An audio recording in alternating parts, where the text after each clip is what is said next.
Welcome back, and joining me now is Democratic Senator Adam Schiff of California. Senator Schiff, welcome back to Meet the Press. Good to be with you. It's wonderful to have you back on after an incredibly busy week. I again have to start with Minnesota, Senator, and I want to put this into broader context because, of course, these acts of political violence have been increasing. We recently saw the arson attack against Pennsylvania's Governor Josh Shapiro. We saw that kidnapping plot against Michigan's Governor Gretchen Whitmer, the two assassination attempts against President Trump. Senator, what role can lawmakers play in trying to end these horrific acts of political violence? Well, I think you're right. We have seen over the last 8 or 10 years this proliferation of political violence against members of both parties.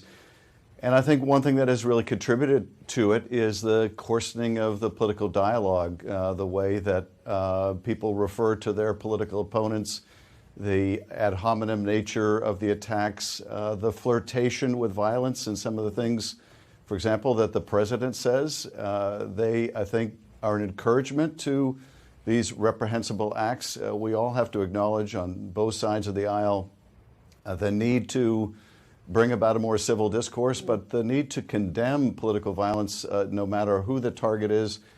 And I think one of the things that really hits home here about these latest attacks is those of us that choose to enter public service sadly understand the risks that we are taking now, but those risks and that acceptance is on our own part. And now you see the murder and attempted murder of the spouses or family members of electeds, and that just brings it home literally in a very different way. It absolutely does, Senator. There's no doubt about that. I do want to turn to really the extraordinary events that we witnessed in California this week. I'll pick up with you on where I ended with Senator Rand Paul. The fact that your colleague, Senator Alex Padilla, was basically tussled to the ground, handcuffed, after he had approached the podium of DHS Secretary Kristi Noem. He was forcibly removed. Secretary Noem called this political theater. As I just said, Speaker Johnson called for him to be censured. What say you to that argument that this was nothing more than political theater? Well, first of all, I think it's important for people to realize that he was escorted into that press conference. The door was open. He was escorted in by law enforcement. He identified himself. He tried to ask the secretary a question, a secretary who clearly doesn't want to answer questions about the lawless acts of the Department of Homeland Security that we are seeing in Los Angeles. So he had every right to do so. That's part of his oversight responsibilities. And to be treated that way and to be responded to by saying, oh, we didn't know who you are, when it was literally written on his shirt or his jacket when he's proclaiming who he is.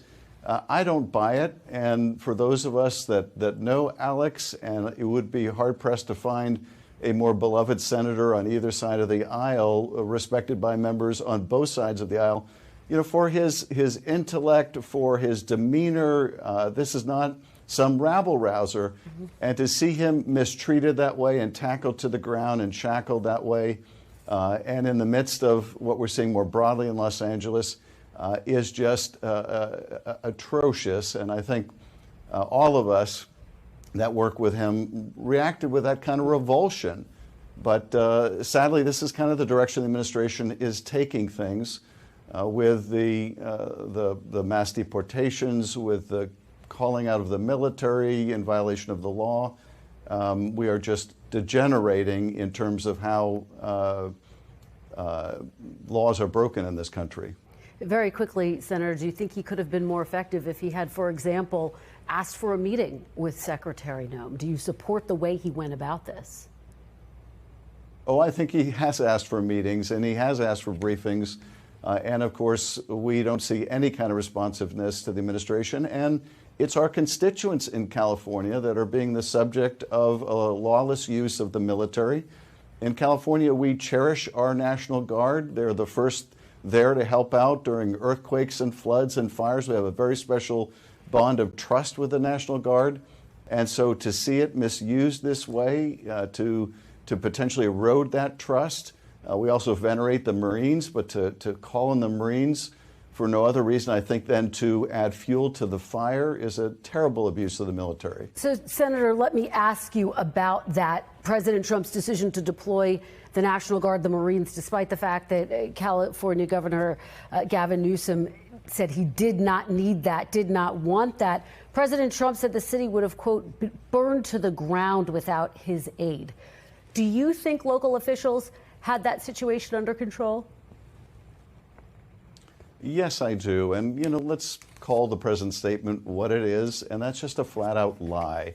The idea that Los Angeles would have burnt to the ground, it's absurd. These demonstrations were taking place in a multi-block area in a city that is 500 square miles. Our police and our sheriff's office and our highway patrol are more than capable of dealing with this. And if they weren't, then the mayor and the governor would request the help of our guard. That was not done. It was not necessary. And I think this is just Donald Trump doing what he wanted to do in the first administration, which was essentially use the military for domestic law enforcement to make himself look tough. In the first administration, there were at least a few people in the cabinet of some independents who could say, no, Mr. President, that's a lawless idea. That's a stupid idea. But there's no one in this current administration to tell the president that's a stupid idea. It will make matters worse. And there are nothing but sycophants, the Stephen Millers and the Kristi Noems and all the rest of them. And so we are seeing this terrible escalation, this increasing lawlessness. The district court was right to find it lawless. Now that Marines are engaged in an arrest, at least one arrest and detention, then that will be challenged too, and I think that too will be found to be lawless. All right, and of course we'll track those court developments very closely. I do want to turn to the Middle East and what Israel calls its preemptive strike on Iran. It's an active situation, Senator, as we're having this conversation. Of course, Israel's actions met by Iran's retaliation, which has dramatically raised fears about the possibility of a wider war. Would you support the U.S. military assisting in taking additional actions against Iran's nuclear sites? Well, first of all, I think Israel has a right to defend itself, and I support what Israel is doing to defend itself.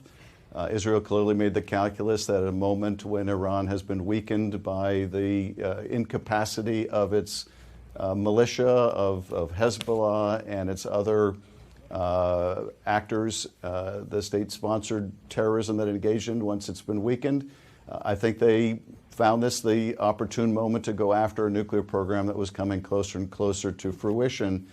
So I support those actions, and I support the administration's actions in helping Israel defend itself.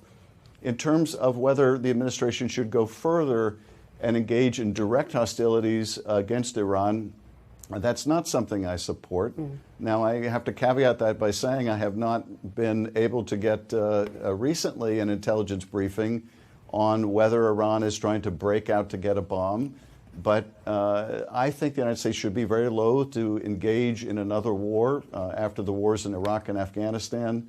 And there should be a very high hurdle to get over before essentially going to direct war with Iran. So defensive support for Israel, yes.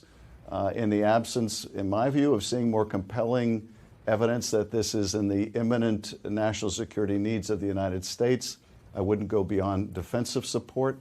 But I want to make sure we're doing everything we can to help Israel protect itself against these incoming missiles, projectiles, drones, and other attacks. And Senator Schiff, as you know, President Trump issued that stern warning to Iran not to hit U.S. targets. Let me ask you, would your calculation change if Iran were to hit U.S. targets in the region? Would you then condone the United States getting involved?